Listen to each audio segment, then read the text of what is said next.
Hello everyone, we were studying data handling.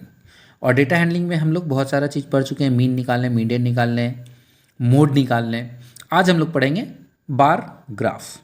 तो इससे पहले भी हम लोग अर्ली क्लासेस में बार ग्राफ बनाना सीखे हैं। तो बेसिकली एक बार हम लोग रिकैप करते हैं, रिवाइज करते हैं कि बार ग्राफ होता क्या है। तो बार ग्राफ क्या है? Bar graph is a pictorial representation of data. Bar graph को हम लोग बार ग्राफ में हम लोग डेटा को रिप्रेजेंट करते हैं पिक्टोरियली यूजिंग बार्स, यानी इस तरह का rectangular boxes using bars of different length. देखिए बार, सभी बार का अलग अलग लेंथ है, बट ऑफ इक्वल विड्थ। सभी बार का विड्थ इक्वल होगा and equal spacing between them. तो बार ग्राफ क्या हो गया? Bar graph is a pictorial representation of data in which the bars have equal width and equal spacing between them. Lengths of the bar can very. तो चलिए इसको हम लोग एक एग्जाम्पल से बेहतर समझते हैं। तो एग्जाम्पल नंबर 9 हम लोगों के बुक का है। The table below gives the marks of 4 students in annual examination in English. 4 बच्चों का मार्क्स यहाँ पे दिया हुआ है। Like Megha has got 80 marks, Manav has got 90 marks, Kriti has got 75 marks and John has got 65 marks. तो ये जो मार्क्स है इसको हम लोग को टैबुलर फॉर्म में, बार ग्राफ के फॉर्म में रिप्रेजेंट करना है। तो बार ग्राफ के फॉर्म में हम लोग ग्राफ पेपर पे जब ड्रॉ करेंगे तो हम लोग 2 एक्सिस, एक हॉरिजॉन्टल लाइन बनाएंगे जिसको एक्स एक्सिस बोलेंगे, एक वर्टिकल लाइन बनाएंगे जिसको वाई एक्सिस बोलेंगे। और बार ग्राफ में हम लोग के पास, ये तो वाइट पेज में बना हुआ है हमारे पास बुक में, लेकिन बार ग्राफ में जब हम लोग देखेंगे तो हम लोग के पास ग्राफ कॉपी में स्क्वायर बॉक्सेस बने होते हैं। तो जो 2 बोल्ड लाइन्स है, 2 कंसेक्यूटिव बोल्ड लाइन्स, उसके लेंथ को हम लोग 1 यूनिट मानेंगे।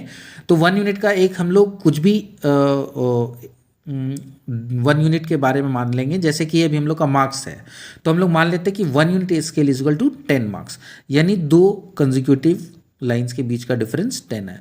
तो 0, 10, 20, 30, 40, 50, 60, 70, 80, 90 इस तरह से हम लोग मार्क कर लिए। चूंकि यहाँ पे 90 हाईएस्ट गया है तो 90, कम से कम 90 तक हम लोग को मार्किंग करना पड़ेगा।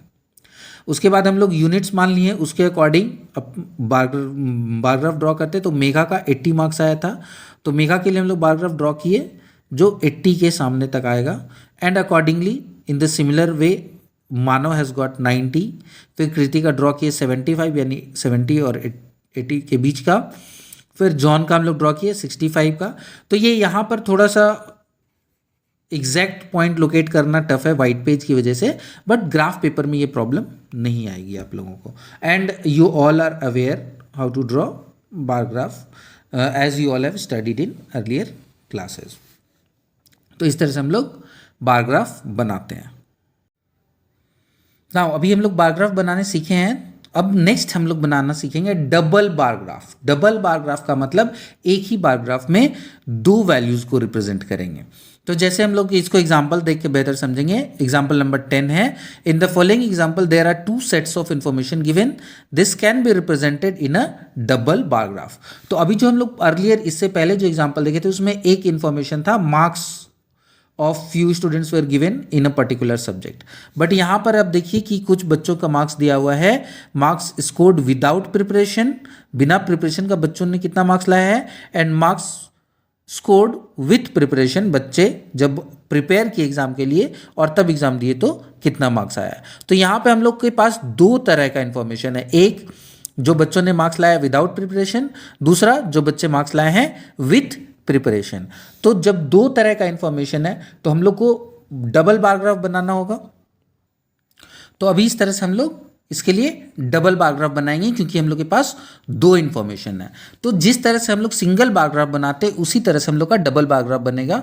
तो जैसे for the first child Hemant हम लोगों ने एक ग्राफ बनाया जिसमें उसने 70 मार्क्स लाया था, फिर उसका दूसरा विथ प्रिपरेशन जो उसने मार्क्स लाया था उसके लिए एक ग्राफ उसे ठीक सटा हुआ एडजेसेंट बना दिया गया। फिर सिमिलरली दूसरे कैंडिडेट के लिए, ऋषि के लिए हम लोगों ने बार ग्राफ बनाया विदाउट प्रिपरेशन और फिर विथ प्रिपरेशन। इस तरह से 2 एडजेसेंट ग्राफ्स हम लोग हर बच्चे का बना दिए। तो इसको हम लोग बोलेंगे डबल बार ग्राफ। अब इसको रिप्रेजेंट करने के लिए हम लोग क्या करते हैं कि किसी भी एक को, दोनों में से किसी भी एक को हम लोग सेट करेंगे। बस ये ध्यान रखना है कि जिस सेट ऑफ मार्क्स, जिस सेट ऑफ इंफॉर्मेशन को हम लोग पहले वाले में सेट किए हैं उसी सेट ऑफ इंफॉर्मेशन को हम लोग आगे भी सब में सेट करेंगे। जैसे कि हम लोग यहाँ देख सकते हैं कि हम लोग विदाउट प्रिपरेशन वाले को वाइट रखे हैं और विथ प्रिपरेशन वाले को हम लोग सेट कर दिए हैं। तो यहाँ भी विदाउट प्रिपरेशन वाला मार्क्स को बिना सेट किए रखेंगे और विथ प्रिपरेशन वाले मार्क्स को सेट करेंगे। इस तरह से हम लोग जब रिप्रेजेंट करेंगे और यहाँ पर एक ग्राफ में हम लोग यहाँ पर एक इंडेक्स बना देंगे। इंडेक्स में हम लोग बता देंगे कि ये जो वाइट बॉक्स है, जो बार ग्राफ में जो वाइट वाला है वो रिप्रेजेंट कर रहा है विदाउट प्रिपरेशन और जो शेडेड है वो रिप्रेजेंट कर रहा है विथ प्रिपरेशन।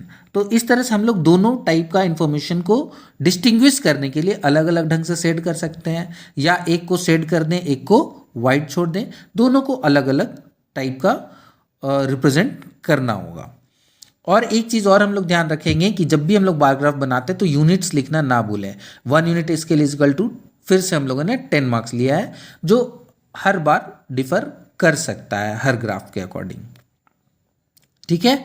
और ये हम लोग को मालूम है हॉरिजॉन्टल एक्सिस जो होता है वो एक्स एक्सिस होता है और वर्टिकल एक्सिस जो होता है वो वाई एक्सिस होता है। और यहाँ पे जो भी है, जैसे हम लोग वर्टिकल एक्सिस में क्या लिए, मार्क्स लिए तो उसको लिख दिए, हॉरिजॉन्टल एक्सिस में क्या है, नेम लिए तो उसको लिख दिए। इस तरह से हम लोग का डबल बार ग्राफ कंप्लीट हो जाएगा। अभी तक हम लोग बार ग्राफ बनाना सीखे हैं, अब हम लोग बार ग्राफ को रीड करना सीखेंगे कि उससे हम लोग इंफॉर्मेशन कैसे ड्रॉ कर सकते हैं।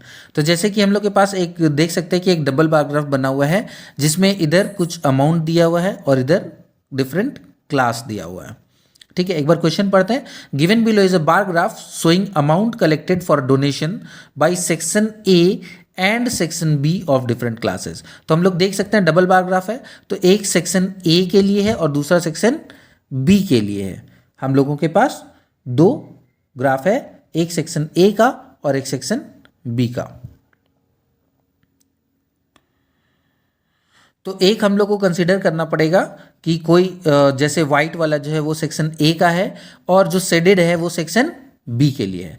अब इस पे डिपेंडेंट कुछ क्वेश्चन हो सकता है, जैसे अगर हमारे पास क्वेश्चन पूछा जाए विच section of class 9 has collected more amount, तो हम लोग को बताना है कि सेक्शन कौन सा सेक्शन क्लास 9 का जो है वो ज़्यादा अमाउंट कलेक्ट किया है। तो हम लोग क्लास 9 को सीधे देखेंगे। 9 में देख रहे हैं हम लोग के पास डबल बार ग्राफ है, तो एक जो वाइट है वो सेक्शन ए है और जो शेडेड है वो सेक्शन बी है। और हम लोग क्लियरली देख सकते हैं कि वाइट वाला ग्राफ का हाइट अधिक है, यानी section A has collected more amount. और कितना मोर अमाउंट कलेक्ट किया है तो उसके लिए हम लोग को पहले इसका वैल्यू फाइंड करना होगा कि ये कितना वैल्यू है और ये कितना वैल्यू, उसके अकॉर्डिंग हम लोग डिफरेंस भी फाइंड कर सकते हैं। तो इस तरह से हम लोग अलग अलग क्वेश्चंस को यहाँ पर सॉल्व कर सकते हैं। लाइक देखिए हम लोग जो क्वेश्चंस है, अभी जो डबल बार ग्राफ हम लोग देख रहे थे उसमें जो कुछ क्वेश्चंस दिया हुआ है उसको हम लोग कंसिडर करते हैं। Which section of class 9 has collected more amount, how much. तो section A of class 9 has collected more amount, अभी हम लोगों ने ग्राफ में देखा था, दे कलेक्टेड ₹5,000। कितना कलेक्ट किया था, हाउ मच, तो हम लोग ग्राफ देख के पता कर लेंगे कि वो 5,000 कलेक्ट किया था। नेक्स्ट क्वेश्चन है what is the difference in the amounts collected by class 6 and class 9। तो क्लास 6 और क्लास 9 कितना अमाउंट कलेक्ट किया है। तो क्लास 6 का भी 2 सेक्शन कलेक्ट किया है, क्लास 9 का भी 2 सेक्शन कलेक्ट किया है। तो हम लोग क्या करेंगे कि पहले क्लास 6 कितना अमाउंट कलेक्ट किया है वो पता कर लेंगे। क्लास 6 का सेक्शन ए और सेक्शन बी दोनों का अमाउंट को हम लोग ऐड कर देंगे तो क्लास 6 का अमाउंट मिल जाएगा। फिर क्लास 9 का सेक्शन ए और सेक्शन बी का दोनों का अमाउंट को ऐड करेंगे, क्लास 9 का मिल जाएगा। तो हम लोग देख सकते हैं कि क्लास 6 जो है वो 8500 कलेक्ट किया है और क्लास 9 जो है वो 9000 कलेक्ट किया है। और क्वेश्चन में हमसे क्या पूछा जा रहा था, डिफरेंस पूछा जा रहा था। तो डिफरेंस के लिए माइनस कर देंगे तो डिफरेंस है यहाँ पे 500। अब यहाँ पे पूछ रहा है have both the sections of any class collected the same amount, if yes which class and how much. तो अब हमसे पूछा जा रहा है कि क्या किसी भी क्लास, कोई भी ऐसा क्लास है जिसका दोनों सेक्शंस जो है वो सेम अमाउंट कलेक्ट। तो हम लोग फिर से ग्राफ देखते हैं, तो किस क्लास को, कौन सा ऐसा क्लास है जिसका दोनों सेक्शन सेम अमाउंट कलेक्ट किया है। तो हम लोग ग्राफ देख के क्लियरली देख सकते हैं कि क्लास 7 का सेक्शन ए और सेक्शन बी दोनों सेम अमाउंट कलेक्ट किया है। तो जो हम लोग का क्वेश्चन था have any section sorry, have both the sections of any class collected the same amount? तो यस, क्लास 7 है जिसका दोनों सेक्शन जो है वो सेम अमाउंट कलेक्ट किया। और कितना कलेक्ट किया तो इसके सामने हम लोग देखेंगे तो ये 6000 है। तो class 7 is collected both the sections of class 7 has collected the same amount, that is rupees 6000 each. Next question हमसे पूछा जा रहा है इसमें, which class has collected the maximum amount? कौन सा क्लास जो है वो मैक्सिमम अमाउंट कलेक्ट किया है? इसके लिए फिर से हम लोग ग्राफ में जाएंगे और हर क्लास का दोनों सेक्शन का जो अमाउंट होगा उसको ऐड करेंगे। क्लास 6 का दोनों सेक्शन का, क्लास 7 का, क्लास 8 का, 9 का और 10 का, और उसके बाद कंपेयर करेंगे कि किसका सबसे अधिक है। तो हम लोग को पता चलेगा कि class 8 has collected the maximum amount, that is rupees 13,000। तो इस तरह से हम लोग बार ग्राफ बनाना सीख गए, single bar graph, double bar graph, और बार ग्राफ से रिजल्ट इन्फ्रेंस ड्रॉ करना भी सीख गए। Now it's time for work for the day. तो आज का आप लोग का वर्क होगा एक्सरसाइज 6.3 का question number 1, 4 and 5। Question number 1, 4 and 5। That's all for the day. Thank you everyone.